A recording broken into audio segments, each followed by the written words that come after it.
Bonjour, je suis Chimène Sosa, la promotrice des trophées ASKE du leadership féminin en Afrique et la promotrice des centres de coiffure et de beauté L'Orénor.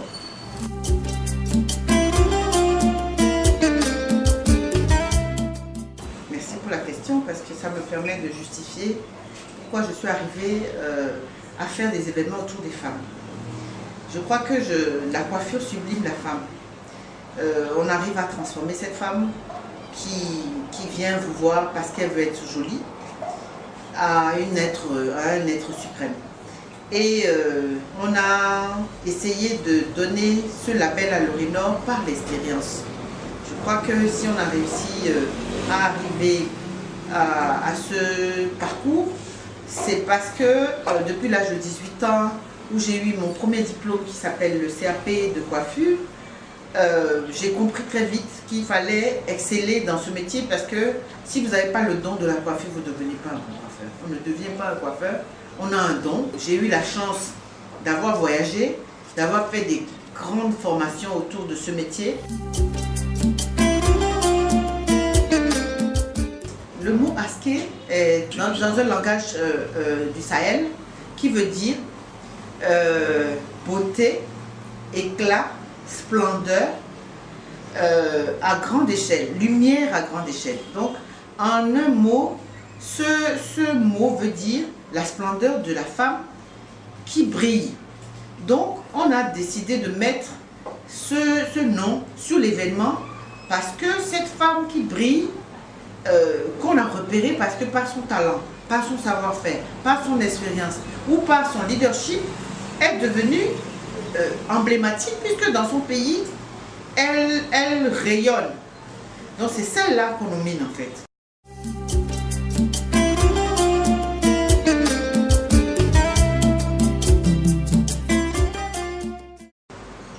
Nous avons l'ambition de créer autour des trophées ASKE la synergie pour que la fille africaine de demain ait confiance en elle et se dit que les petits problèmes de complexe que généralement nos mères ont eu, qui nous ont retardés parce que une fille en Afrique devait se marier à 12 ans ou à 13 ans ou à 14 ans dans certains pays parce que les parents avaient peur qu'elle attrape une grossesse précoce et qu'elle détruise sa vie parce que personne, aucun homme ne voudra d'elle. Et nous avons voulu faire un combat autour de la jeune fille mère. La dernière édition des trophées ASKE était sur ce sujet, mais nous nous sommes rendus compte qu'il y avait un plus gros combat. Et par le partenariat de l'UNFPA Bénin, nous allons créer la synergie nécessaire pour qu'en Afrique, la fistule obstétricale soit boostée. Et c'est le prochain sujet des trophées ASKE que nous allons mettre en place. Et je vous remercie de me donner l'occasion aujourd'hui d'en parler. Parce qu'une femme qui a la fistule se cache. C'est une maladie que beaucoup de femmes ne connaissent pas parce qu'elles ne comprennent pas le rôle. Et la jeune fille qui a la fistule se retrouve très jeune, à 14 ans, à 13 ans, à 10 ans, à 15 ans, dans une situation où, de toute sa vie, elle doit traîner une cicatrice où toutes ces matières fécales, toute sa pisse ou tout ce qu'elle dégage en tant que femme sur son corps circule sans être contenue. Et je pense que nous aurons l'occasion d'expliquer qu'est-ce que la fistule obstétricale dans différents sujets qu'on va mettre autour de cet événement pour que la femme ou la fille africaine qui a ce problème soit consciente qu'aujourd'hui on peut la soigner. Il faut opérer le cas pour réparer le corps de cette personne-là pour qu'elle n'ait plus à supporter cette honte sur son corps.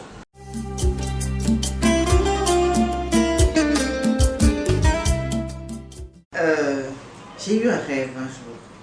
J'ai rêvé que l'Afrique de demain devrait se construire par les femmes. Et moi, je crois beaucoup que c'est possible. Mais pour que ce rêve puisse se réaliser, j'ai pensé qu'il devait plus y avoir des filles qui, au bout de 10 ans, de 12 ans, de 15 ans, se retrouvent enceintes et se retrouvent dans des situations où tout leur avenir devient hypothéqué par ce bébé qu'elles ont, qui ne peut même pas évoluer parce qu'elles se retrouvent dans une situation où il faut s'occuper en étant enfant d'un enfant. Et j'ai été traumatisée de voir qu'il n'y avait aucune aide autour de ce centre, autour de cette question dans nos pays. Je parle en particulier du Bénin, je ne sais pas trop dans les autres pays d'Afrique, mais je sais qu'au Bénin, ces genres de filles sont stigmatisées systématiquement dans un rejet où elles se retrouvent traumatisées en gardant un enfant qu'elles n'aiment pas. Alors que c'est des futures mères, c'est des vraies mamans qui sont encore des enfants qui ne maîtrisent pas encore le rôle qu'une femme doit jouer dans la vie de son enfant. Si elle se rend compte qu'à 15 ans, elle se retrouve maman, qu'elle a faim et qu'elle n'a aucun moyen de survivre parce qu'il faut qu'elle se prostitue pour donner à manger à son enfant, à tous les coups, cet enfant-là ne deviendra jamais la femme masquée que moi je veux nominer.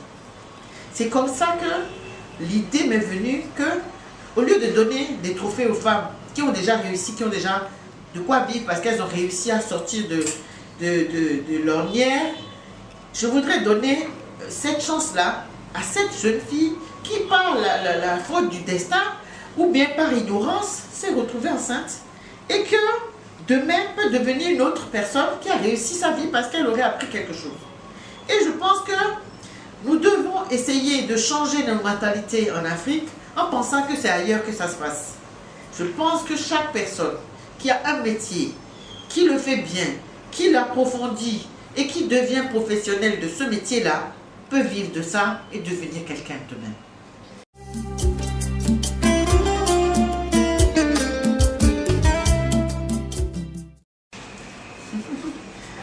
Je crois que oui, parce que la première fois que j'ai été nominée pour quelque chose, j'avais 20 ans.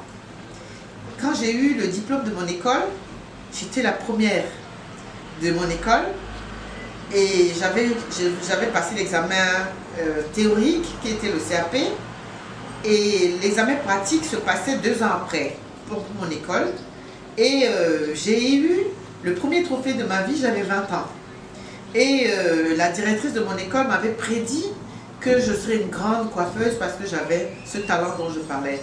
Et j'ai été récompensée par mon métier sur plusieurs événements en étant l'une des meilleures qui a suscité dans l'Afrique l'envie d'embellir cette femme que je suis et la femme africaine. Donc je crois que je suis à peu près une dizaine de trophées où on a eu à me nominer, même pour le trophée ASKE, j'ai été récompensée parce que j'étais l'une de la sous-région à ordonner autour de son métier plusieurs spécialités qui font que l'enseigne Loménor s'agrandit tous les jours. C'est que en 2050, que une de mes filles que je prépare aujourd'hui devienne chef d'État, que l'Afrique ait plusieurs femmes africaines présidentes et que dans les visions de l'éducation qu'elles ont reçues, transforment nos filles.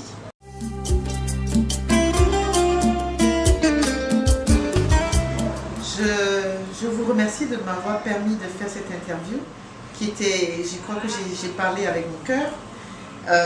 Mon rêve, c'est de voir que tout ce projet que je suis en train de mettre en place se réalise et se réalisera, j'en suis sûre. Je remercie tous mes partenaires qui ont cru déjà à mon projet, qui sont déjà en train de se prononcer. Je sais que l'UNFPA, qui a porté ce projet de la fistule vers moi, m'ouvre la porte aux autres partenaires de nous rejoindre pour pouvoir booster de toute l'Afrique cette maladie honteuse qui diminue la femme.